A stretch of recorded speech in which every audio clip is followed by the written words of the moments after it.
नमस्कार, मैं अंजना शर्मा और आप देख रहे हैं सच समाचार।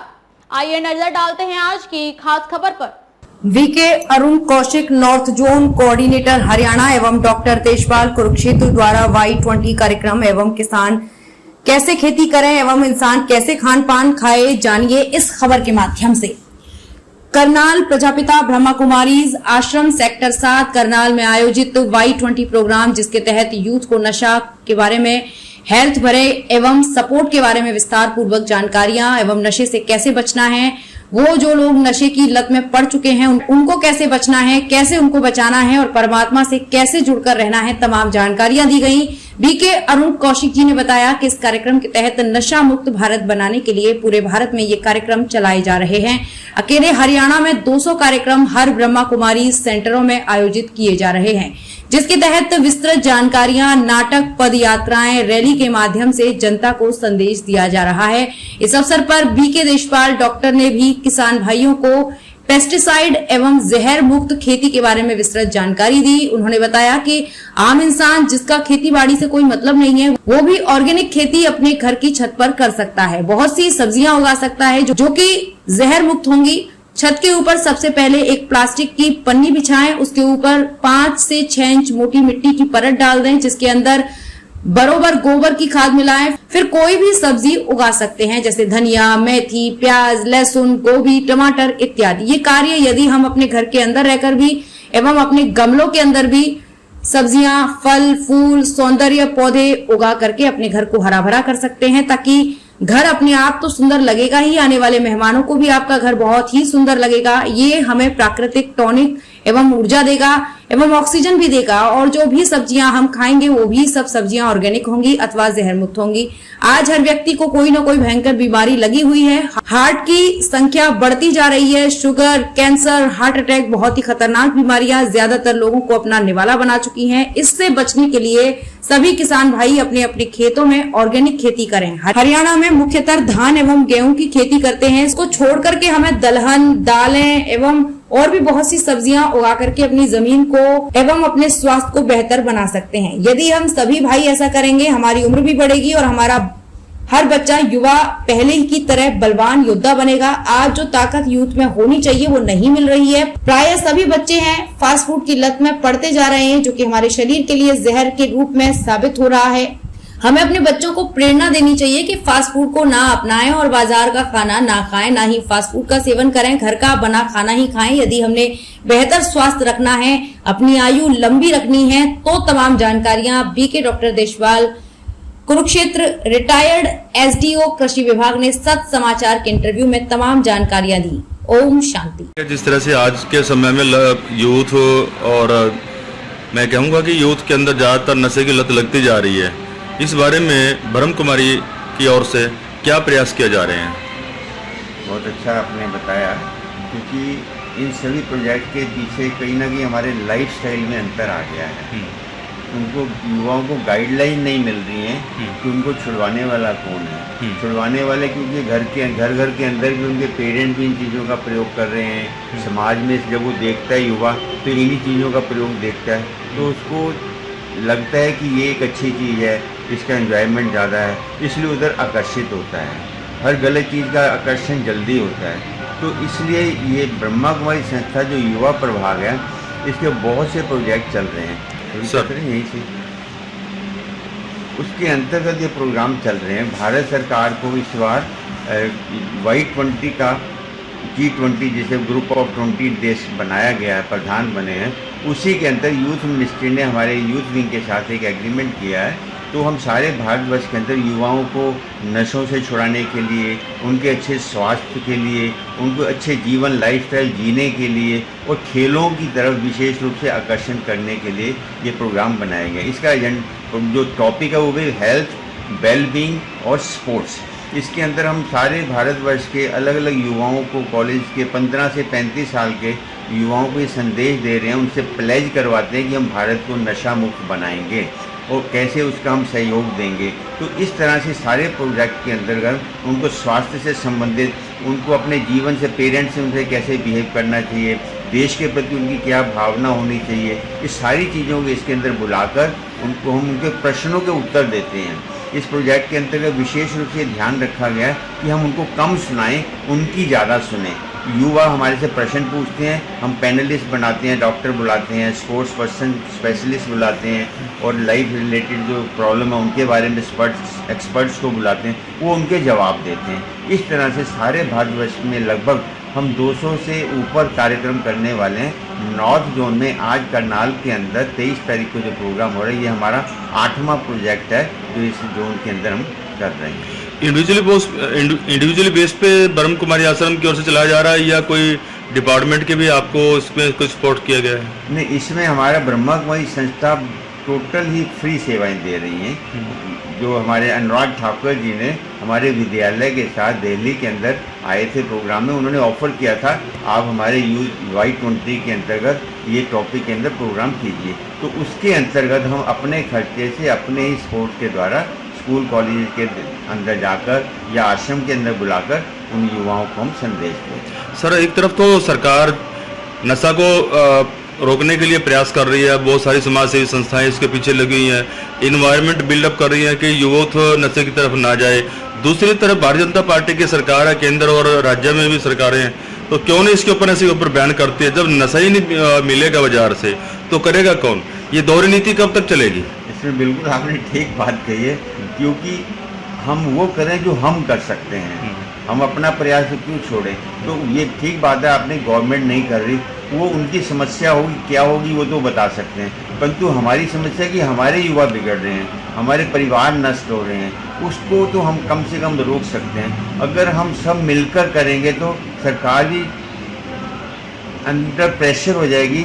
अगर मान लीजिए हमने पीछे पढ़ा भी था, अगर गांव वाला है, गांव खुद ही सारा गांव खुद ही पीना बंद कर दे, वहाँ किसी न किसी ने रोक लगा देगा तो गवर्नमेंट फेल हो जाएगी। इसी तरह से वो जो सिस्टम है वो सारा खराब हो जाएगा। तो इस तरह से अब वो तो हमारे हाथ में नहीं है, परंतु ये हमारे हाथ में कि हम सब मिलकर इससे युद्ध करें नशा मुक्ति से, तो हमारी विजय अवश्य हो ही पड़ेगी। सर, जिस तरह से यूथ आज शराब है, नशा है, हो रहा है, इस ये कर करके बुरी लतों में चोरी चकारी कर रहा है और हिंसात्मक घटनाएं अपना रहे हैं, मर्डर कर रहे हैं, जो घरों के अंदर पेरेंट्स की इज्जत होनी चाहिए थी जिसके कारण से वो भी नहीं हो पा रही है। आज माँ बाप, बड़ी उम्र के लोग अपने आप को घर में ठगा सा समझते हैं कि बच्चों की तरफ से जो प्रेरणा होनी चाहिए थी वो नहीं मिल पा रही है, जो इज्जत उनको मान्य से मिलना चाहिए नहीं मिल पा रहा है। इसके पीछे क्या कारण है?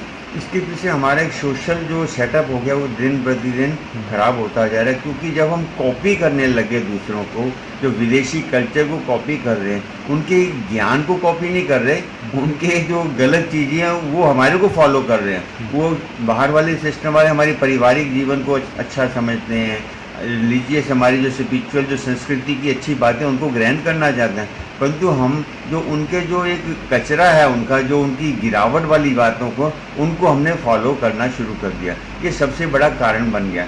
उसका सबसे बड़ा कारण जो जहाँ तक मैं समझता हूँ, जो हमारे शुरू से माता गुरु कहते हैं, माँ को गुरु कहा जाता था, तो वो आज रोल नहीं पूरा कर रही।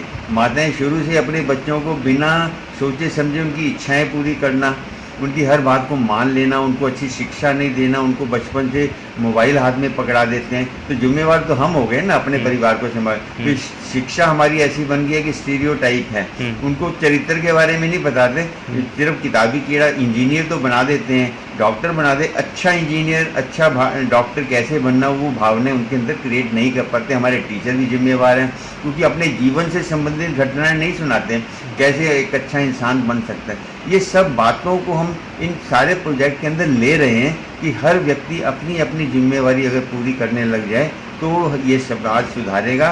नहीं तो ना तो कोई सरकार सुधार सकती है, ना कोई और व्यक्ति से, व्यक्तिगत खुद को ही सुधारना पड़ेगा। वो पेरेंट्स जो हैं सबसे बड़ा एक कड़ी हैं, जो अपने बच्चों को सुधारेंगे तो हमारा समाज भी इसमें परिवर्तन हो सकता है। सर, आपका क्या नाम है, आप कहाँ से आए हैं, क्या आपका इसमें रोल है?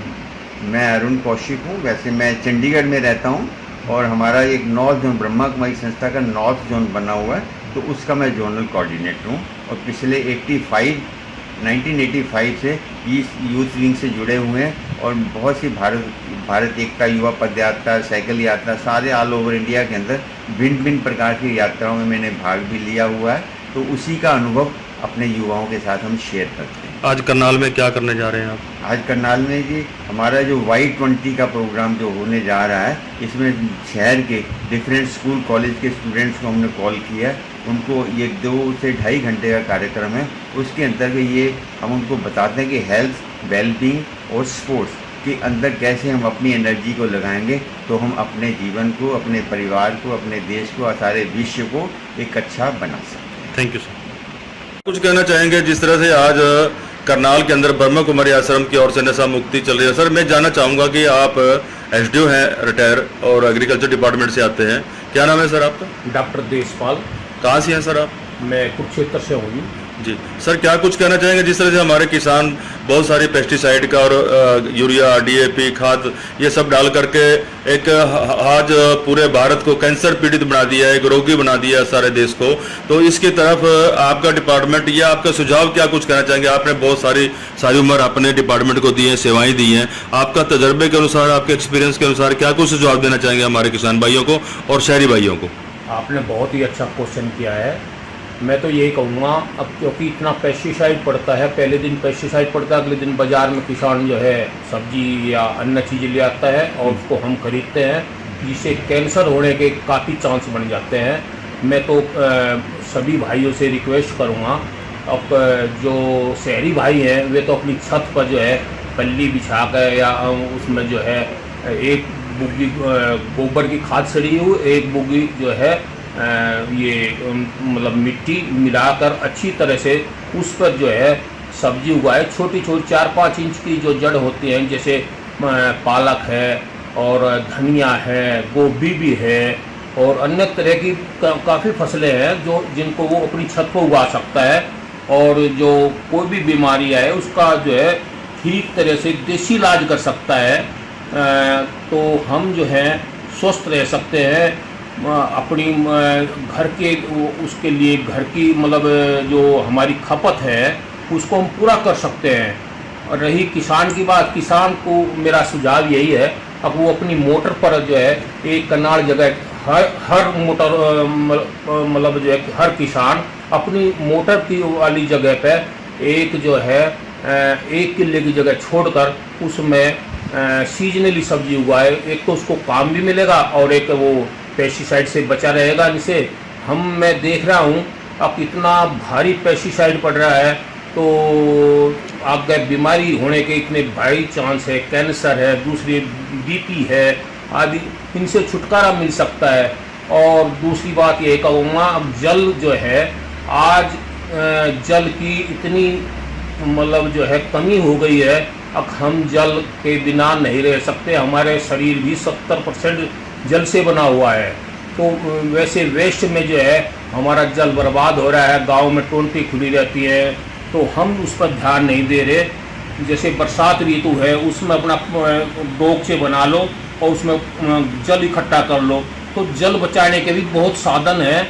कभी विस्तृत में मैं मतलब जानकारी भी दूंगा, पेपर में भी दूंगा। तो हम सभी भाइयों को ये सोचना चाहिए, अब हम अपना जीवन जो है पहले की तरह जैसे 50 साल से पहले था ऐसा ही जो है हम मतलब सुचारू रूप से करें। जैसे अभी बच्चों में क्या है, नशे की आदत पड़ गई है। क्यों पड़ गई है?